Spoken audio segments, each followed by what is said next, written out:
Like, Rodgers is such a wild card, especially at this point of in his career. Do you buy into stuff, Jeremy, too? Like, when you want to believe in teams like the Browns, the Jets, the Mets, the Lions from a couple of years ago, like, do you buy into the stigma, like, I mean, like it's the Jets at the end of the day, or do you just look at it as like you're trying, just look at the team and not trying to buy into like what their past history is, or do you have to take into account those kinds of things? I mean, look, there's some teams that you feel like are just cursed. I mean, we felt it with the Cubs for years, right? And they finally exercise their demons out there and win a World Series. With the Jets, they haven't won since Vietnam. I mean, that's a long time. They had their little stretch run where they got to a couple AFC championships with old butt fumble and Rex Ryan and his love for feet. They had all that going for them. But they're one of those teams that seems to be snake bitten. I've got friends that are Jets fans, and you start asking about it, they're like, I don't want to talk about it. I don't want to. Even Fireman Ed gave up on them for a while. There's like, I can't do this anymore.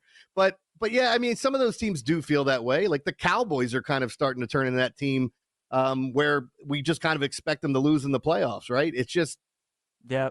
I guess you could look at that way. And when you brought up Harbaugh is the exact opposite of what Mike McDaniel is, and vice versa. Like, he's a great leader of men. He's phenomenal. Right. I question his X's and O's, honestly. But this is where we're at. And again, if he got fired tomorrow, somebody pick him up the next day because he is a good coach. But we'll see. I mean, the Jets are just tough, man. And I know I'm rambling here and getting back to it, but like, I don't know how I put my hard-earned money on a season-long bet for them. Like, game to game, I'm in there.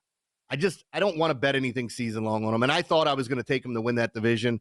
But as soon as that cat just bailed, I was like, you know what? There's so many things that could go wrong here. Yeah, definitely. I think, Jeremy, if I had to make a bet on the AFC East, though, I really would take the Jets. I think that's the team because we know that defense is championship caliber. There's no denying the talent that they have on offense with Wilson and with Breece Hall. I mean, Rodgers, he is the key. There's no question, but their schedule is much more favorable this year than it was last year. So if I had to take a bet, I actually think it will be on the Jets at plus 240. So Lions broke their drought last year winning a division. Maybe the Jets can do it this year. Yeah, and then Hassan Reddick, too, waiting to get paid. That's another ad for that defense. Like, they're going to be really good. Like, if you were going to bet that division, I think the Jets are the bet because you're getting them over 2-1. You're getting tremendous odds on them. So, and then we have questions about the other team, whether it's Miami's defense, can Tua stay healthy with the Bills? How's Josh Allen going to look with this wide receiving core? Did they lose too much? And again, like the Patriots, it's going to be a couple years, I think, before we're talking about them in any positive way. It is cliche, Jeremy, and we talk about so many of these teams being like a quarterback away, and when you're previewing all of them, like, if they can just get this out of this quarterback, like, they have a chance to be really good. I truly think the Browns are that ultimate team in the NFL this year because they really do have a lot of other things that you like. And especially with the money that they're paying Watson, like, that's what's really the key. It'd be one thing if, he was Brock Purdy and he's like on a rookie deal, or maybe you're getting him at a discount, whatever it may be. But I mean, you're paying this guy all that guaranteed money. You're paying him to be Houston Texan Deshaun Watson. And I don't think he's ever going to be back to being that. But I agree with you. Like, that defense is still going to be one of the best in the league. They're not afraid of anybody in that division. They always play Burrow and the Bengals well. And the Ravens, as we know, Browns-Ravens is always good games. They always play them tough. And then Pittsburgh, ever since Ben retired, they're starting to play them better. So I agree with you. It's tough to say, the Ravens and the Bengals. Like, obviously, I think a lot of people will choose those two teams. But with this division being as loaded as it is, Jeremy, I think the Browns are the play. I agree. Like, if I could make a bet, I think Cleveland would be the play at plus 500. And I know I might even bet both of them. I might bet Cleveland at a smaller amount and just say, hey, this is you for you-know-what and giggles, and then bet the Ravens because I still think the Ravens win this division when all's said and done. But you're right. The Cleveland Browns are absolutely loaded, and it feels weird. The one thing you're concerned about is their quarterback, and he's one of the highest-paid players in the league, and he's got these nasty cap hits coming up, and I don't know how they're going to work it. So they got to get something done relatively quick, I believe. But when you start looking at the rest of the division, I'm uncertain about the Steelers. What we know is that they don't have losing seasons, or at least they don't under Mike Tomlin. So we'll see what that means this year if they can get the 9-8. I think their win total is 8.5 in Vegas as it stands. But and that might fluctuate in some places. But who do they go with? Do you go with Russell Wilson? Do you go with Fields? I don't know what it's going to look like in camp. I mean, they have a solid team everywhere else. They bolstered their offensive line. I think most people gave them an A in their NFL draft report card. So, yeah, I mean, look, this is a loaded division where if 3 of these teams, hell, 4 of these teams made the playoffs, it wouldn't shock me. I don't think it's likely, but it wouldn't shock me. The Ravens, I'm not as high on this year as a lot of other people.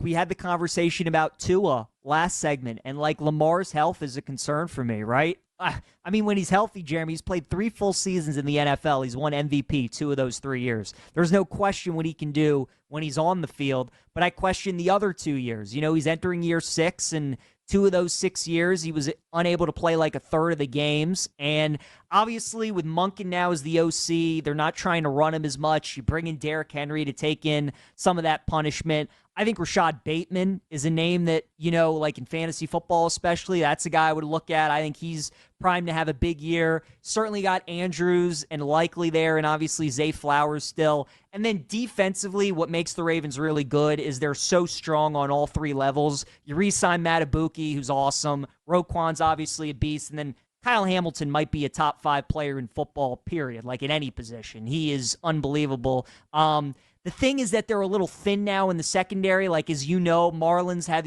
these lingering injuries, and Nate Wiggins are going to rely a lot on him, their first-round pick out of Clemson. So the Ravens were so strong last year. They were so deep. Their coaching staff was so good. Lamar stayed healthy. Like, it was just one of those years where everything went right for them. And obviously they had it all in front of them. They had the Chiefs at home, and they just couldn't deliver. Like, the Ravens, just to me, Jeremy, with the turnover on both sides of the ball this year and how everything went right for them, it just feels like a perfect case of a team that, like, regression is kind of coming.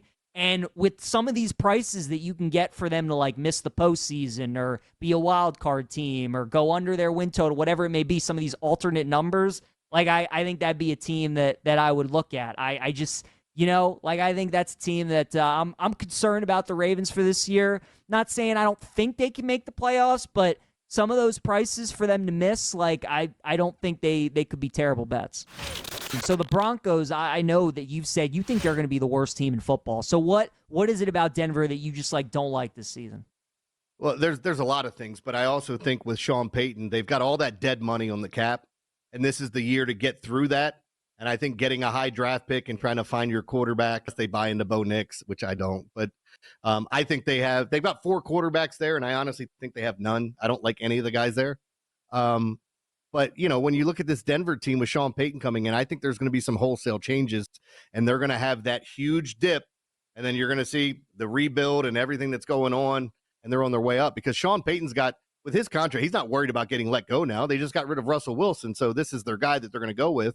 But I still think it's doom and gloom. A lot of injuries there. You look at that defense, they lost a lot of pieces, and the offense too, trading away Jerry Jeudy. We'll have to see what they look like, but I'm not big on them. And then even with this division too, like if I threw this back at you and said, the one team in the NFL that I don't know how to feel about is the Raiders. I just don't know. Like, they bought into their coach last year. They removed the interim tag. Things were looking good for them. Their defense was playing better. I just don't know if I buy into them. And I think the Chargers will be good, but how many times, you brought it up earlier with the Jets, how many times have the Chargers chargered? You know, they just disappoint you every year. With Harbaugh there now, they're going to put a focus on the run game. We shall see, but I think they're the only other team in that division I'd give an outside shot at getting in the postseason.